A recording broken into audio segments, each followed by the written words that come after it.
All right. I've been dreading this all freaking week. Let's get this over with. All right. Ladies, germs, all my favorite people across all the genders, and aliens. Hi, I'm DeVelville, and this is Rhino, and we're going to be talking about Batman and Robin. Bum bum bum. Not to be confused with ER. Well, I mean, It's not a dream sequence from ER. It was a real movie.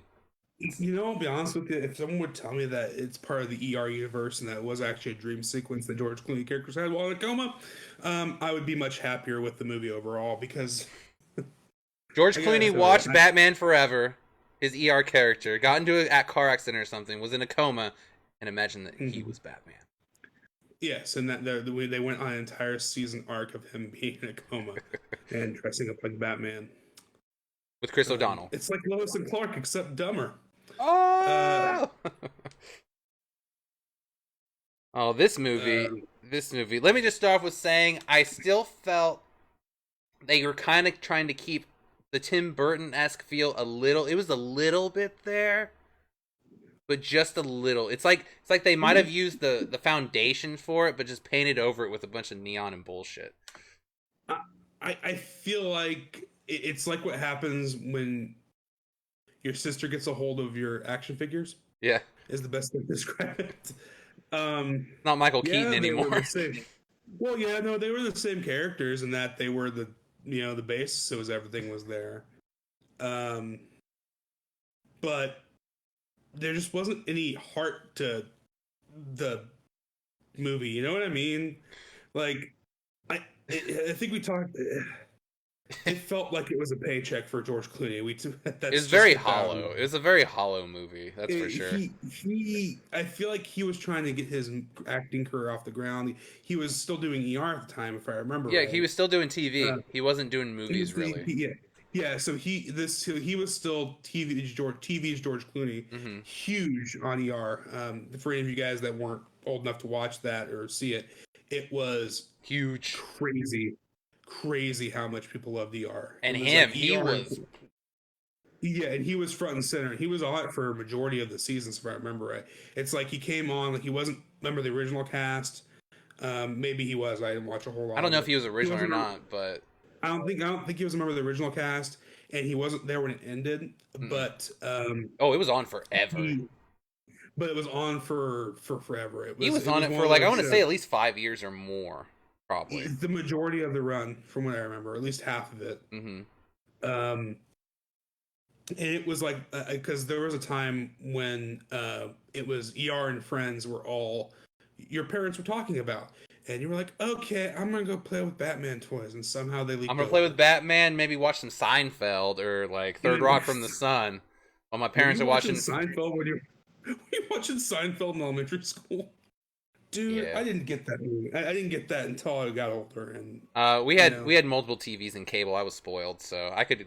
My parents were too busy watching Friends and ER, and I would go downstairs and I'd watch Seinfeld and WCW. That's just how it was. Oh, you also watch WCW. That's how we know you're the rich kid. Yep. Yeah, boy, I got TNT. I got TBS. Yeah, you and your TNT. I will watch my SmackDown UPN. You can bite my ass. Oh, I love SmackDown on UPN. Dude, What's this is UPN? awesome. Got Star Trek and wrestling. All right, I'm in. UPN is an entire network based off of Star Trek and wrestling. At any given point in time, if you wanted to watch Star Trek or wrestling, probably on UPN. Yep. Also, reruns of The Fresh Prince of Bel-Air. Ooh, That was the other one. snap. There you go. Yeah. And they're still using nipples. That was the thing. We're seeing butts, 2 butts now. We're getting 2 butts, 2 crotches. Well, you get 2 butt up close. You get 3, if I remember right, because Batgirl gets a up close butt shot. At the end, yes, but in the opening, we get just the 2. But at the end, yes, we get the butt shot for her too. Get the butt shot. Anyway, we got 2 butt shots right off the bat in this movie. Bat. And also, they went straight to the Nightwing. Like, they just went straight to Nightwing with him, which I get it. It looks cooler. Dude, he was 25. We're just going to go ahead and age him up. Since he's already 25, let's go ahead and age him up. We're going to do a time skip. He's an adult now. He's Nightwing. Chris O'Donnell signed some sort of deal with it. Had like a monkey paw deal or like a deal with the devil in order to get that part because he was 25. It's like, screw it, just make him Nightwing. We're already talking about bad things that happen in this movie. Did you know there was supposed to be a Nightwing sequel like immediately after this? No, I didn't know they were gonna go with that. Yeah, Joel Schumacher was getting it written. He was going to do it after this, and this flopped so hard. Damn, that they canceled all Batman projects. They should have let him go ahead and do at least the Nightwing. Fuck it, let him go ahead and. Well, yeah, but dude, do you know how much money they lost on this movie? A lot. Especially with how much they spent. Arnold got top billing, obviously. Okay, it wasn't uncommon for villains to get top billing. It's also Arnold Schwarzenegger. Yeah, well, that's what I'm saying. It wasn't uncommon because remember, George Clooney wasn't a big name. Mm-hmm. Schwarzenegger was your big name. Uma Thurman. This was pre-Kill Bill. This was pre. It was post Pulp Fiction, but she was still like she wasn't like you're saying like she wasn't that well known. This was pre-Kill Bill. Pulp Fiction, while an excellent freaking movie, and you'll remember her for it. It wasn't. Send her off. That was when Tarantino didn't have a blank check. You know what I mean? Mm-hmm. Like everyone knew he was good at what he did, but he didn't have the blank check to do whatever the hell he wanted, and they'll just go, okay, cool, as long as you're putting money for us, we'll. And the car, oh my god, you can tell with Batman and Robin, they were trying to sell toys because everything, especially the car, is so over the top. Like, why? What's the spinny thing? What are you doing here? What is going on? Here's my dirty little secret on this one is I would like to point this out. This is one of the reasons I hate Batman and Robin so much now. Is because as a kid I absolutely loved it. I did too. And going back and watching it recently and even before I did this watch, broke my freaking heart. Straight up broke my freaking heart. I remember getting the Mr. Freeze toy, and he has little henchmen that wore the hockey pads, and they were awesome little toys. You get the car. With the car and everything. So they did a very good job of doing the toy sales. But again, going back and watching it here as an adult, I hate that it tarnished my memories of those toys because of how bad that movie is. And the worst part is the real problems, the real things that people poke fun at were not the real issues with the movie. No. Because people like to point at Arnold Schwarzenegger making ice puns. I freaking love that. I do. It actually, like, rewatching it, like, everything... That's the thing, like his character, Uma Thurman, like, everything they did was actually fine. Like, their characters, the way they did it was absolutely fine. It worked. It worked. We were talking about making it more cartoony, right? I mean, that was one thing you had. The soul of the Tim Burton. This was clearly they were trying to get more towards the 60s comics and stuff like that, make it more cartoony. Again, make it more kid-friendly. And again, it worked. As a kid, I loved it. It was awesome. I loved watching it now. I love Arnold Schwarzenegger sitting on his throne of ice, listening to freaking Ice Miser from I'm Mr. White Christmas, and while smoking a cigar and asking his henchmen to sing while eating frozen dinners that are attached to spoons that are still completely frozen. And then the henchman comes in, he's like, boss, you have to hear this, and he freezes him. I hate when people talk during the movie. Or whatever. He's like, yeah, I hate when people talk during the movie.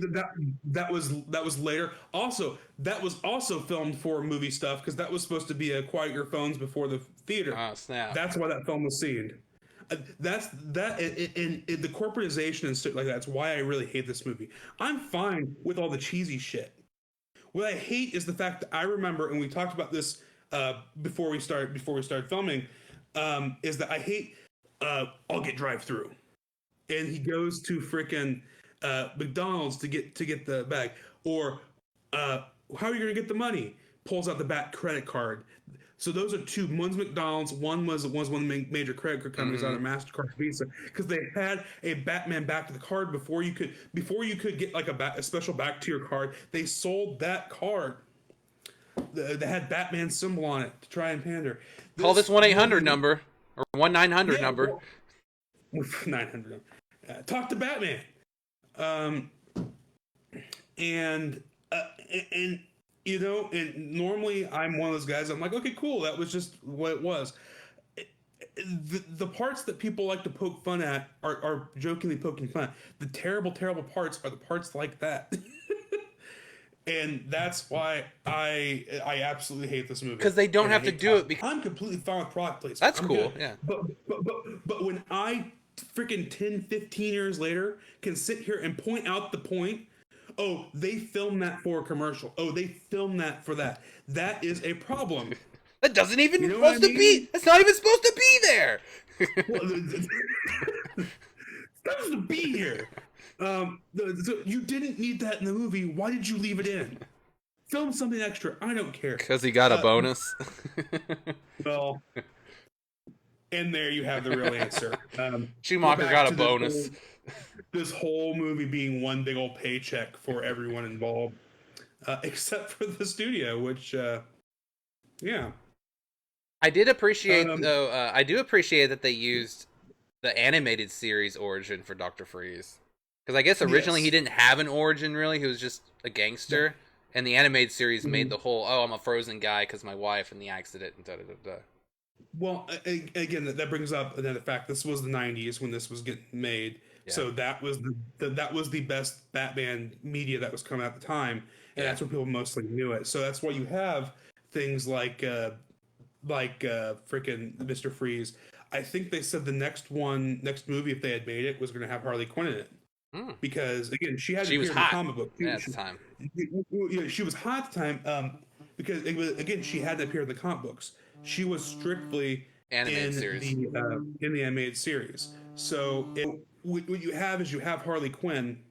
They were going to use Harley Quinn as the next movie, and what I think they were doing is they were trying to introduce at the time what people knew, which was the animated series.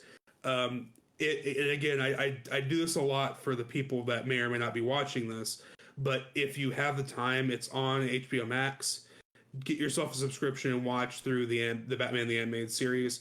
If you are even curious about anything superheroes, it's just the best version of Batman, in my opinion. So well done. We have all these great things, all these great different interpretations, but as far as just a overall great arcing story, that is the quintessential Batman for me.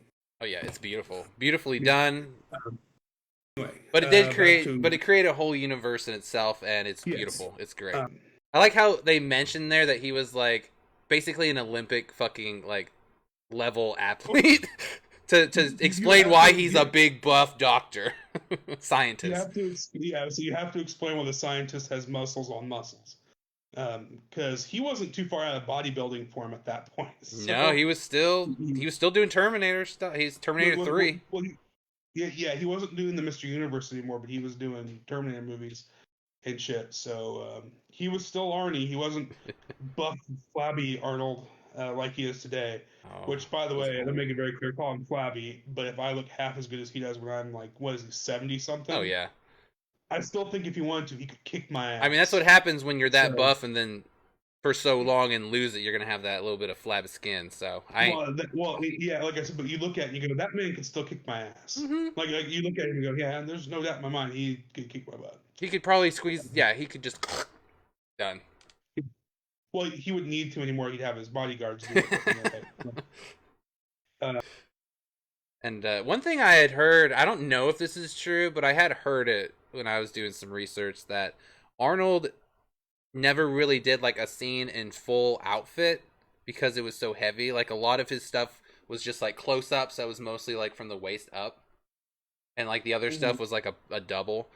And then when I was researching that, like I think it was Chris O'Donnell who said that he actually never met Arnold on set or something like that, or Arnold was never really on set with him or something like that. Yes, I read that too. He was never really on set. It was mostly a double, but they hung out like during press meetings and stuff. So they got to meet each other. They got to hang out. But they never really filmed anything together. And fun fact about going along with that, because along with that, one of the reasons they did let Arnold do that is because he had heart surgery immediately after filming. Oh, I did not know that. Yeah, well, remember, he's had heart problems for a long time. He was a big buff dude eating all that fucking, bad food for years. Well, not bad, but all that high protein stuff, yeah. High protein and all that stress. All that stress of doing all that. He had to have heart surgery. And so my guess is that's why they didn't have him wear the full armor for it. Poison Ivy, Uma Thurman, bless her heart. Yes, Uma Thurman. Bless her heart. She did so good. Looking good too, girl. she was in on that part, like straight up. Arnie loved doing his version of Mr. Freeze, which was him being Mr. Freeze. Uma Thurman, God bless her, she was Poison Ivy. Dude, the I'd have best yeah, actress, her in that movie, absolutely. yeah, probably actually. She was the one I can say she was actually acting. She did the part perfectly. She goes from that really the scientist gets thrown into a pit. Because that Plants. her creepy boss, creepy It ass. is a missed. It is a missed opportunity to have her boss be Hugo Strange. By the way, I like it. I love it it. is a missed opportunity. I know it was probably another character from the comic books that fits better, but I'm like, oh man, I really wish that was Hugo Strange. If you're not going to use him anywhere else in the series, Throw him in which you're there. not going to, Even if you're gonna kill yeah, him, at least give us the name drop. that's what I'm saying. Bane, Oh, poor Bane. he was a secondary character. Ivy needed a henchman. I, Ivy couldn't have. She had plants, and we couldn't have plants getting beaten up by Batman because that would look if they would have used ridiculous. Hugo, they could have had some henchmen, but no, no. Yeah, Hugo. Because yeah, they just totally dumb. They just dumbed Bane down to just a. Well, I'm gonna go ahead and say that was a '90s movies thing. If a guy's big and he's strong, he can't also be smart because it'd make him too powerful. Honey. Yeah. If I have more or less than 2% body fat, I must automatically be dumb. Also, they brought the Neon Gang back. Do you remember that? Did you notice that when Ivy and him went to go find their hangout? Yeah, when they finally hang out, it was the Coolio was there in that one, wasn't he? Or was it the first one? Coolio was the banker when Barbara went to do the bike race. I told you. He's the one that got the money and everything. That's why I sent you that video. Yes, I know that because I loved it. Talk about dating your movie by putting a celebrity in it, right? Coolio in his prime. It doesn't get more '90s than Coolio. This is when he was doing the Keenan and Kel intro. Like everybody knew Gangster's Paradise. He was on fire. Might be that. Maybe DMX. R.I.P. Yeah. About cameos. Yes. Did you notice Mr.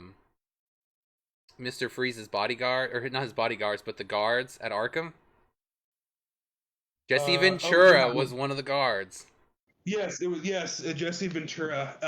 And I can't remember the other actor's name, but he's a big actor too. Yeah, I remember Jesse Ventura because he was the one that distracted me because Jesse Ventura clearly had just gotten off of doing some wrestling thing because he still has mohawk. Yeah. You can't go outside the zone, Mr. Freeze. Look at him squirm. I love when professional wrestlers do stuff like that because they're just good enough actors to be passable as character actors. Because they're wrestlers. but they're wrestlers, so they're very clearly noticeable in any part you put them into. So, did you notice one of the big things I can talk shit on this movie about or be like, what the hell are you thinking?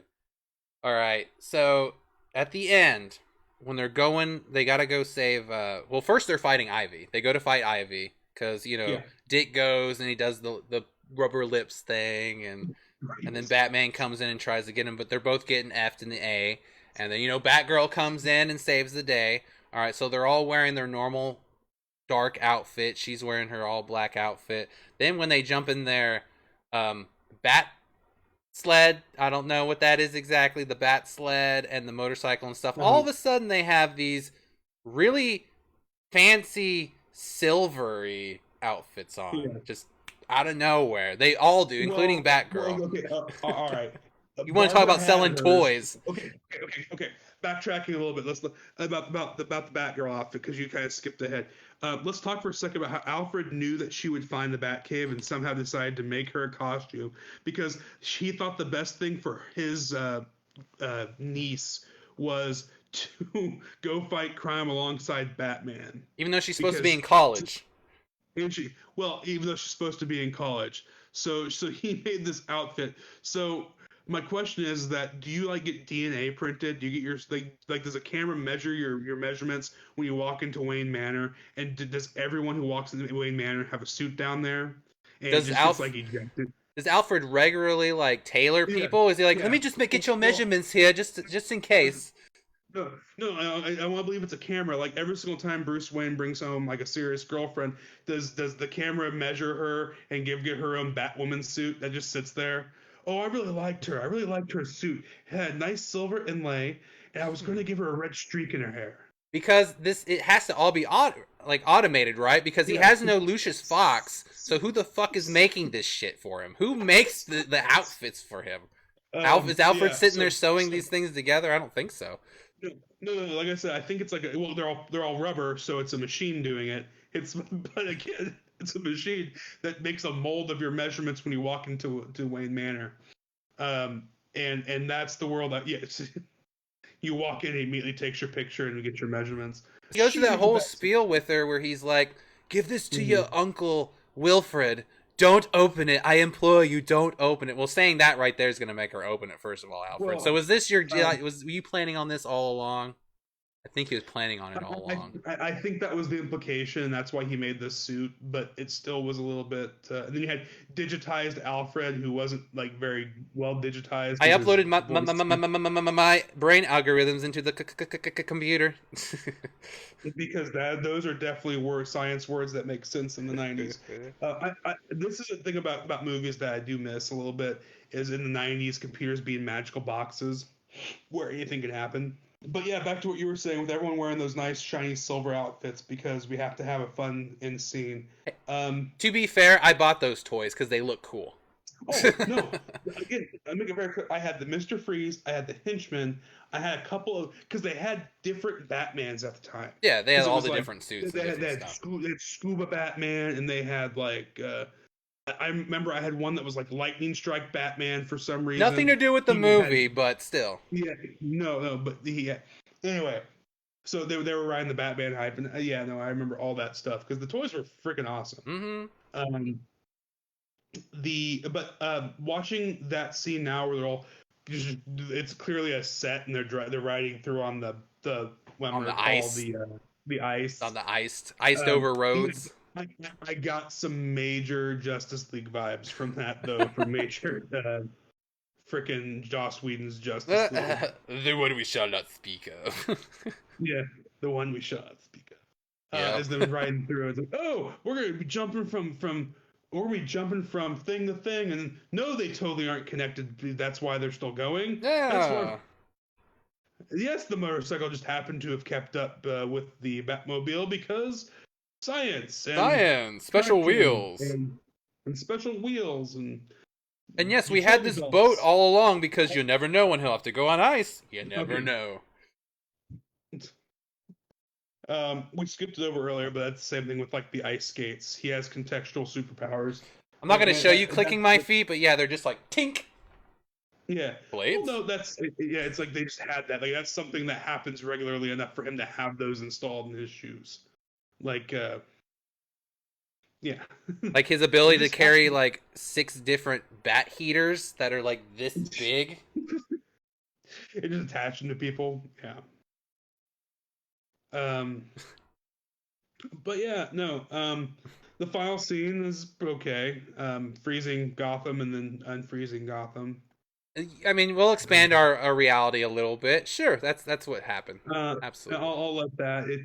Turning a giant microscope, a giant, sorry, It was a giant microscope into a giant freeze gun. no, it was the opposite of microscope. It was makes small things big. It wasn't, well, no.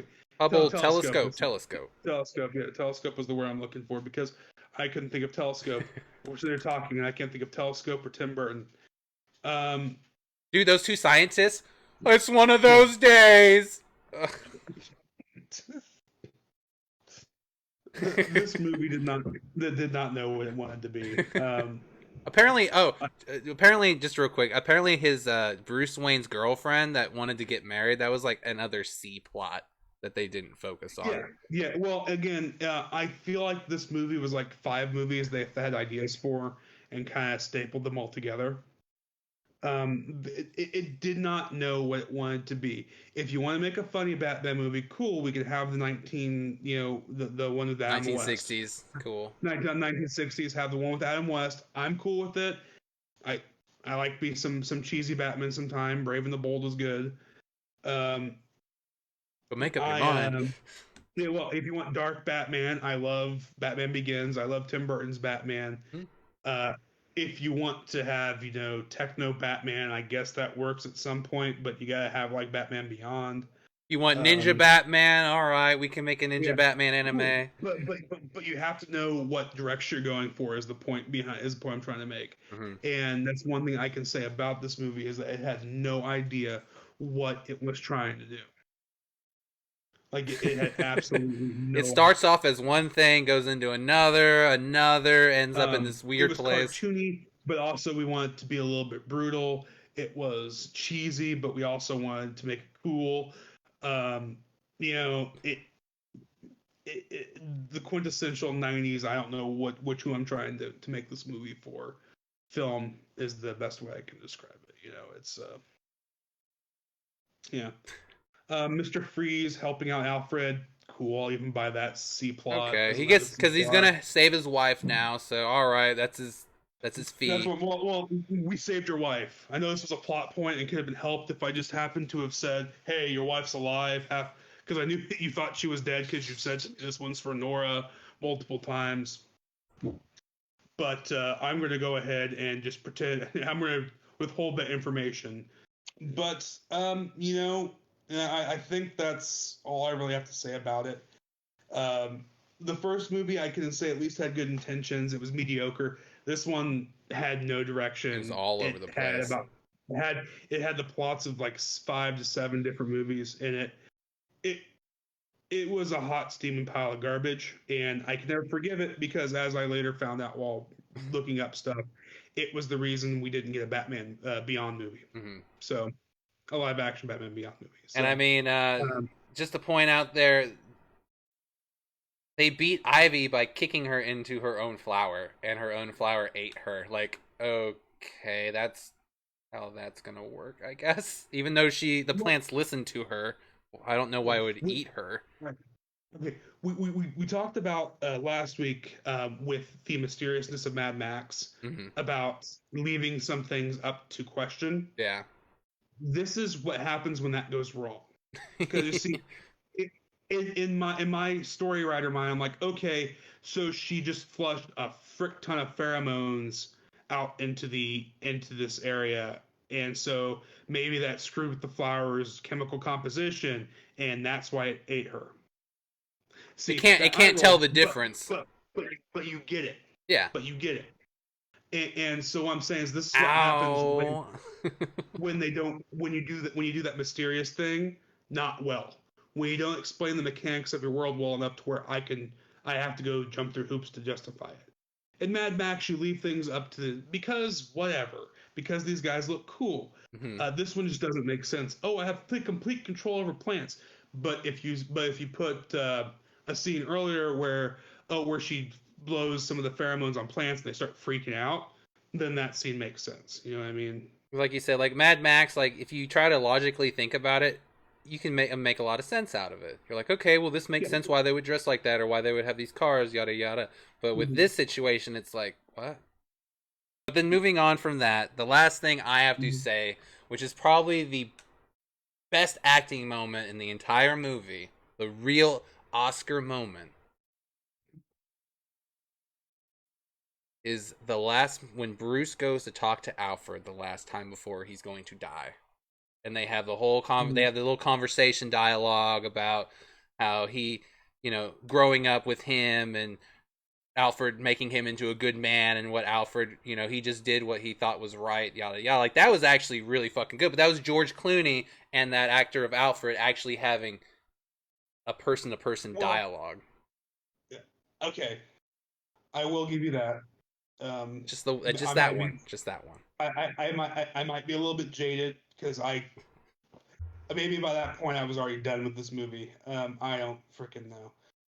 George Clooney, I will never say he is not a good actor. I will never say that he is not. He is an excellent actor. The guy that played Alfred, if you look up his IMDb page, he did a lot of movies back in the 40s, 50s. He's old. And he was pretty well established. That's why they kept him around. They were like, "You are Alfred, sir. You're." Well, that's what I'm saying. So he, it's like Michael Caine. He did an excellent job, and he didn't. You put two actors in a room and have them read dialogue that's from the heart like that, and let them ad lib or do whatever you want to. That's when you get scenes like that. But that's the kind of heart you need to have throughout the entire movie. You know what I mean? It's not to all be emotional, but that's the kind of the heart you need to have. That's the heart the movie needs, not just that scene. Exactly, that's what I'm saying. If you're gonna put all your emotion for an entire movie into that one scene, you better make damn sure that everything around it's good. So you know what I mean? It's I will give you that.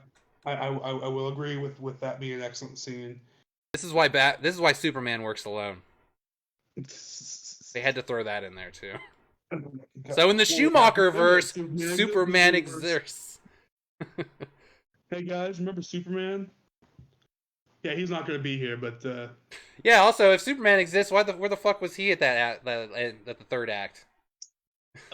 Okay, all right. If we start doing that, we're going to have a problem because we have this issue every time. Well, Nicolas Cage was busy doing Face Off, so they couldn't get him for the part yet. You get it. If we start doing that, we're going to have to do the whole thing. Well, why doesn't the Justice League show up every single time Batman fights some like city destroying thing? You know what I mean? Where was Superman during Arkham Knight? Yeah. Where was Superman during Arkham Knight? He could have just sucked in all the poison. Well, see, that's what right. He could have blown away the entire poisonous gas cloud. Instead, he's sitting there in his ivory cloud. Look at me, I'm Superman. Fly. And no, and I imagine that's how Batman does his Superman impression. I think I've said my piece for at least for the moment. But thank you, Schumacher, and thank you, Clooney, and everyone else for all the jobs you did. No. Schumacher, no. Clooney, you get a pass. I like you. Clooney, you tried. You apologized. Okay. Clooney apologized. Schumacher, I mean, we watched it. That's what I'm going to say about that one. You got me to do that. Warner Brothers, why couldn't you have funded another Tim Burton movie? We just wanted Billy D. Williams as Two-Face and Robin Williams as the Riddler. But that's another video for another time. Yes, well, we're talking about perfect casting. As much as I love Jim Carrey, Robin Williams is the perfect Joker. Mm-hmm. Would have been. But yeah. Right. Well, yeah. So that's our great roundtable discussion of the Mocker verse, Schumacher verse, Schumacher. Sure. I still hate them. I still hate him. It doesn't make it any better. I know. It doesn't make it hurt any less. I know. God. And with that, everyone, thank you for joining. We appreciate it. Check us out for more roundtable discussions. The Velville, Rhino over there. This beautiful collection back there. Favorite guy to talk to. We'll be doing this more often. Probably getting the Burton verse eventually. Some other stuff. We'll see what's up on the plate. Always open for suggestions, guys. Always open for suggestions. Please drop them in the comments or join our Discord. Link down in the description. Thank you, everybody. You take care now.